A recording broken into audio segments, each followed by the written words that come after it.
كاين بزاف ديال المسؤولين اللي غتجي النوبه ديالهم في هذا البحث هذا، في هذه القضيه ديال البارون ديال المخدرات ديال الصحه. راه جا الدور ديالهم، وراه من دابا قريب غادي نسمعوا هاد الشخصيات. Il paraît qu'il y a des généraux, qu'il y a plusieurs colonels de l'armée, plusieurs colonels de la gendarmerie royale, plusieurs commissaires de police, plusieurs officiers supérieurs dans les services spéciaux, notamment à la DGED, plusieurs ambassadeurs, et la liste est longue.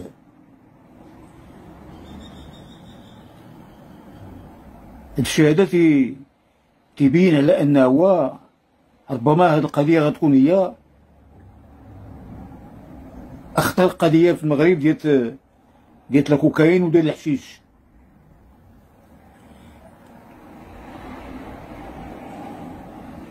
على حساب انترنت، النصيري سعيد النصيري كان كيستعمل ان كروند ابارتمون دو لوكس اللي عنده في المعارف اكستونسيون، كيستعملها للدعارة. وكذلك لا فيلا ديالو، لا مانيفيك فيلا استيمي ا 11 مليار، هذيك لا فيلا حتى هي كيديرها للدعارة، تيعرض على الناس الكبار الشخصيات، وكيجيب ليهم البنات ولا كيجيب ليهم الدراري كلها الذوق ديالو، وتيدير ليهم الليالي الحمراء،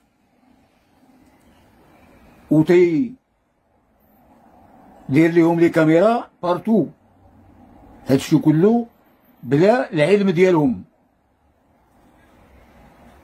هادشي عقلنا عليه في لافير ديال الحاج مصطفى الثابت.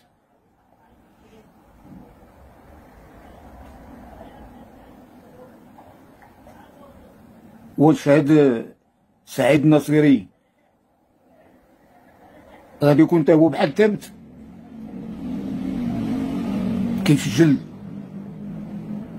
داكشي ديال الناس في لابارتمون دو لوكس اللي عنده في المعارف اكستونسيون وفي لا فيلا ديالو.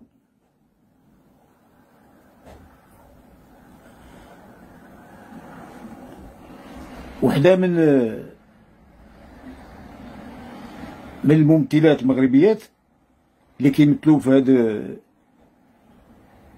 لي فيلم اللي بريسك بورنو، صرحات بأنه هو غير في هاد اليومين بأنه هو لا فيلا ديال سعيد نصيري كانت في هاد الوقت تكون عامرة، يعني في هاد الوقت ديال الرأس ديال السنة تتكون دائما عامرة.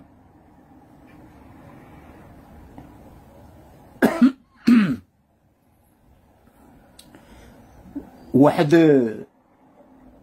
صحفي مشهور متقاعد اللي كيتسمى حسين الحياني، اللي غتكون عنده في العمر ديالو واحد 80 سنة، كنعقل عليه من لا جينيراسيون ديالي انا. دار واحد المقال في هاد الايام، واحد المقال خطير، تيطلب من السلطات ديال الكرة الدولية والمغربية باش يديروا الواجب ديالهم تجاه سعيد النصيري البريزيدون ديال الوداد، واتجاه الوداد ايغالمون. وتكلم على واحد لاربيتر افريكان ديال من لاكومبي، كان دار عمليه لشي حد من العائله ديالو في المغرب، وكان هو نازل في واحد شي اقامه في المغرب، بيد ما هيك المده ديال العمليه، وهذا الشيء على حساب سعيد النصيري. انا ما تنكذبش، هذا الصحفي حسين الحياني اللي عرفته مزيان في السبعينات والثمانينات، واللي كانت عنده علاقه مع الاخ ديالي، مع سي محمد البخاري اللي كان تريزوري ديال الملعب الشرفي ديال الدار البيضاء، اللي كيتسمى حاليا الكومبلكس محمد فانك. وما في الحقيقه هذا المقال اللي دار هذا الصحفي خلاني حاير بزاف. وفي هذا حتى الان السلطات اللي كيهمها الامر الرياضيه، لا فيدراسيون رويال ماروكيه دو فوتبول، لا كاف، لا كونفيدراسيون افريكان دو فوتبول، et la FIFA, la Fédération internationale du football association. هادو هما السلطات الكبار اللي كاينين ديال الرياضه، هادو اتحد فيهم هذا حتى الان.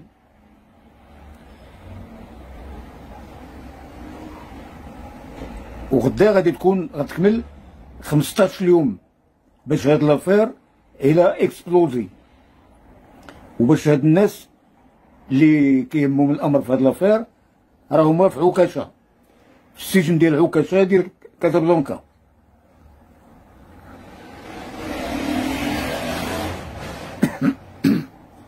على حساب معلومات ديال الانترنت، هاد لا ريلاسيون ما بين سعيد النصيري وعبد النبي بيوي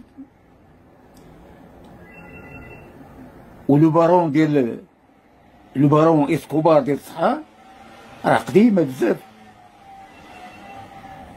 راه ربما غتكون عندها 15 أو 20 سنة.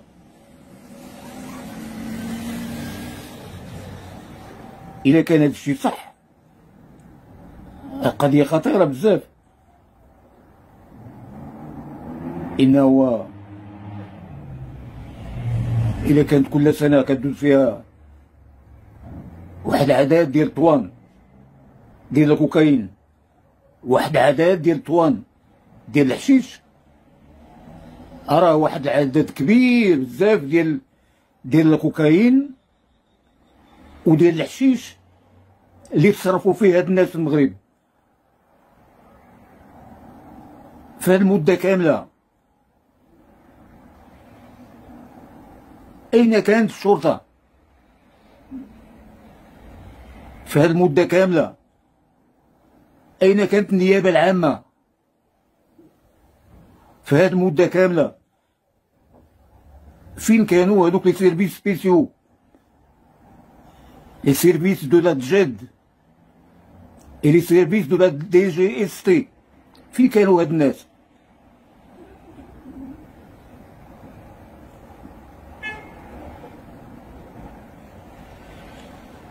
في لي زاني ديال لي زاني 80 و لي زاني 70 كانوا ايغالمون دي سكوندال بحال هاد الشكل، ولكن ماشي بحال هاد لومبلور هادي. وكنا اليبوك، انا جو مرابيل تري بيان اليبوك، كنا لي كونتربانديي ديال الكوكايين ولا ديال الحشيش ولا ديال لي برودوي اسبانيول اللي كانوا كيجوا اون كونتربوند من سبته ومن مليليه، هادو كلهم كانوا معروفين، هادو كلهم كانوا معروفين بزاف في لابريكاد سيكيوريتي ديال وجده والناظور والنواحي، وفي لابريكاد سيكيوريتي ديال تطوان. وكنا اليبوك كنعرفو مزيان بأنه هو لي بارون الكبار ديال الكوكايين وديال الحشيش موجودين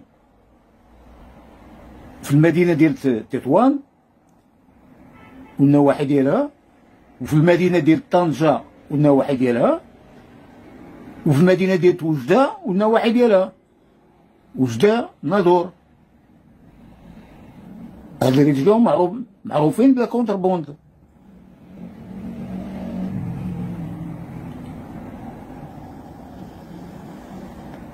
هاد لي كونتربوندي اللي كيديروا هاد الشيء هذا معروفين مزيان عند المخابرات المغربيه، ما معروفينش عند لي سيرتي ريجيونال ولا عند لي اس ار بي جي ولا عند لي رونسينيمون جينيرو ولا عند سيكيورتي بيبليك. لي بوليس ديال لي سيرتي ريجيونال ما تعرفوهمش، اولا تعرفوهم ولكن ما كيدخلوش فيهم. ولكن لي سيرفيس ديال لو كاب 1 ولي سيرفيس ديال لا دي جي اس تي وديال لا تجد ابتداء من 1973 راه تعرفوهم. ما يمكنش واحد الانسان يجي ينزل من السما ويرجع كونتربوندي ورجع شاف بارون ديال لا دروب، ما يمكنش.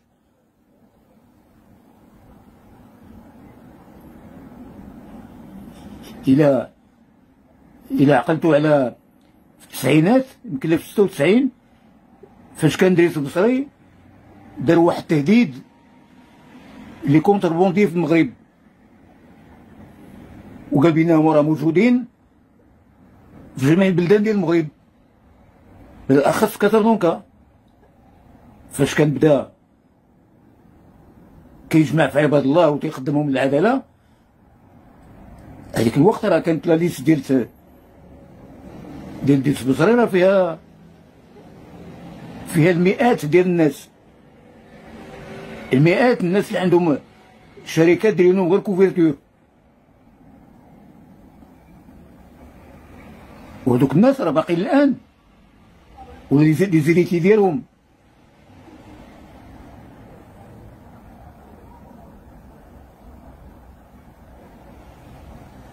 في المغرب في السنوات ديال الثمانينات والتسعينات والسبعينات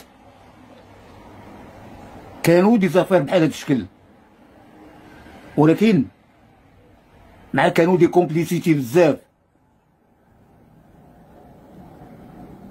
وكان رئيس الدولة ما تيبغيش يمشي بعيد في هادشي، كان رئيس الدولة داير الفران ما تيبغيش يمشي بعيد، لأن هو غتفضح بزاف ديال الحوايج.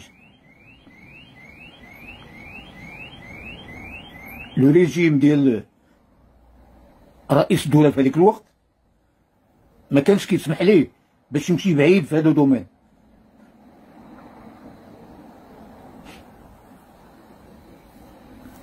وحاليا هاد لو بارتي ديال التراكتور اللي كان اسسو النهار الاول وهو فؤاد عادل الهمة، لو كونسيي رويال، لو نيميرو 2 في المغرب، وهادوك كاع اللي كانوا معاه في هاد الحزب هادو كلهم دي كونتربوندي، كلهم دي بارون ديال لا دروغ. ديال الكوكايين وديال الحشيش كلهم.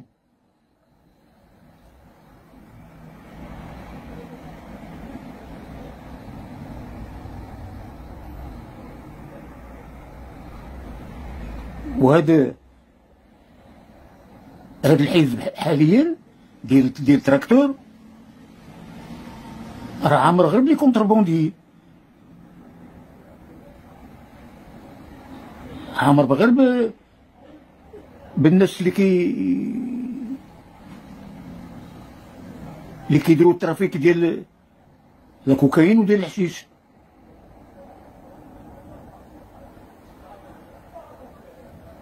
هذا الحزب اللي هو النيميرو 2 في هذا الوقت حاليا خصو ما يبقاش يشارك في الحكومه، خاص الكاتب العام ديالو اللي هو وزير العدل خصو يحيد من الحكومه، خصو يقدم الاستقاله ديالو، وخصو يقول لنا اش طاري في هذا الحزب ديالو. ملي عادوا هاد الناس كاع اللي امبليكي في هاد لافير ديال لو بارون اسكوبار ديال الصحراء كي اكلاتي اليا كان جور، يقول لنا هادشي علاش هاد الناس كلهم تقريبا من البان، كلهم من الحزب ديال التراكتور.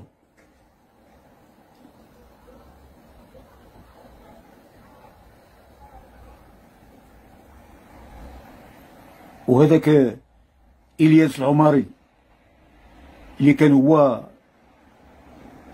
الكل في الكل ديال هذا الحزب، اللي هو من مدينة الحسيمة،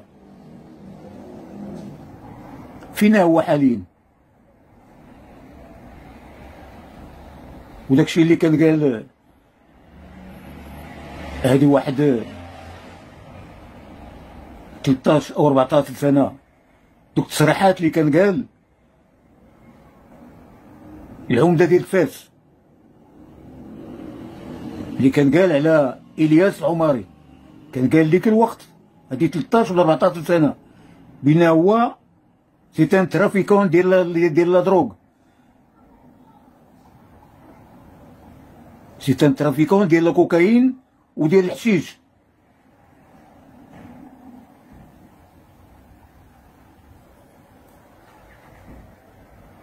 هاد السمعة ديال هاد الحزب ديال التراكتور هادي عدة سنين طويلة،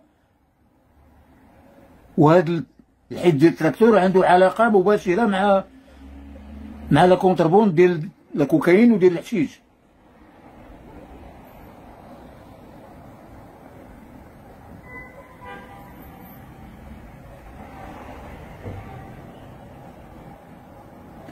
هذاك ديك التصريحات اللي كان دار حميد شباط العمدة ديال فاس السابق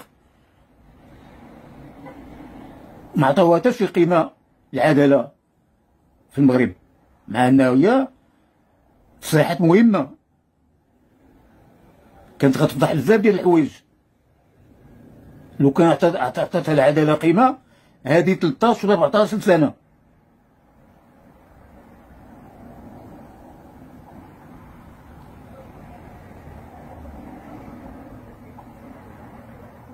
وما غاديش يقول لنا بان هو هاد البارون ديال اسكوبار ديال الصحراء بهاد الشيء اللي دار كله في المغرب ما سقناش ليه الخبار.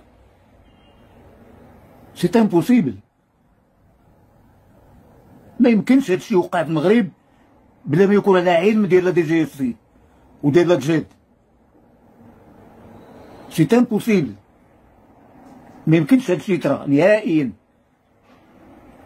هاد الناس كاع اللي كيتعاطاو لهاد الشيء كيكونوا عارفينهم لي سيرفيس بيسو ديال المغرب، كيكونوا معروفين عندهم، يمكن لهم يشدوهم في اي وقت. ولكن ما نساوش بان هو المدخول ديال الكوكايين، ديال الكونتربوند ديال الكوكايين وديال الحشيش راه كيتنفع منه الصندوق الكحل ديال الدوله، لا كيس نوار دو ليطا، لا كيس نوار اللي كانت في الكاب 1، ولا كيس نوار اللي كاينه في لا دي جي اس تي، ولا كيس نوار اللي كاينه في لا تجاد، راه كلهم تيخصهم مليارات كل سنه. لا كيس نوار ديال لا دي اس تي راه خصها على الاقل 20 مليار في السنه، قلت لا كيس نوار، ولا كيس نوار ديال لا تجاد حتى هي تقريبا خصها 20 سنه 20 مليار في السنه. هادشي منين غيجيبوه؟